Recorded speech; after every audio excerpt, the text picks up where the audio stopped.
இன்னைக்கு மதியம் லஞ்சுக்கு மத்தி மீன் குழம்பு, சால மீன் ஃப்ரை, முட்டைகோஸ் பொரியல். காலையிலேயே மீன்காரன்ட்ட மீன் கொண்டு வர சொல்லிட்டேன். சால மீன், வலை மீன் 2மே இருந்துச்சு. மத்தி மீன் தான் எடுத்துட்டு வர சொல்லியிருந்தேன். காலைல 10 மணிக்கெல்லாம் மீன் கொண்டு வந்து தந்துட்டாங்க. ஆனால் 11:30 போல எனக்கு எல்லா வேலையுமே முடிஞ்சிருச்சு. சத்துணவுல ஆதார் அப்டேட் பண்ண வேலை இருந்துச்சு. அங்கே உள்ள ப்ராசஸ்லாம் முடிச்சுட்டு லயப்பப்பா எல்லா கிட்ஸ் கூடயுமே ப்ளே பண்ணிட்டு இருந்தா. அவங்க கூட உட்காந்து சாப்பிட்டுட்டு வரதுக்கே 1:00 ஆயிடுச்சு. ஹஸ்பண்டுக்கு மீன் குழம்பு இருந்தாலும் ஃபிஷ் ஃப்ரை தனியாக பண்ணி வச்சிருக்கணும்.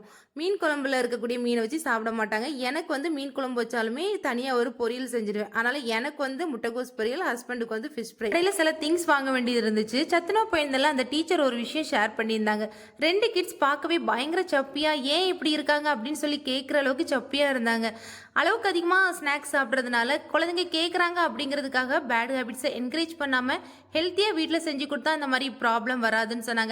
எனக்கு டீச்சர் சொன்னது கரெக்ட் தானே, இது கிட்ஸ்க்கு மட்டும் இல்லை அடல்ட்ஸ்க்கும் தான். அவ்வளோதான், இனி நெக்ஸ்ட் வீடியோஸில் பார்க்கலாம். பாய்.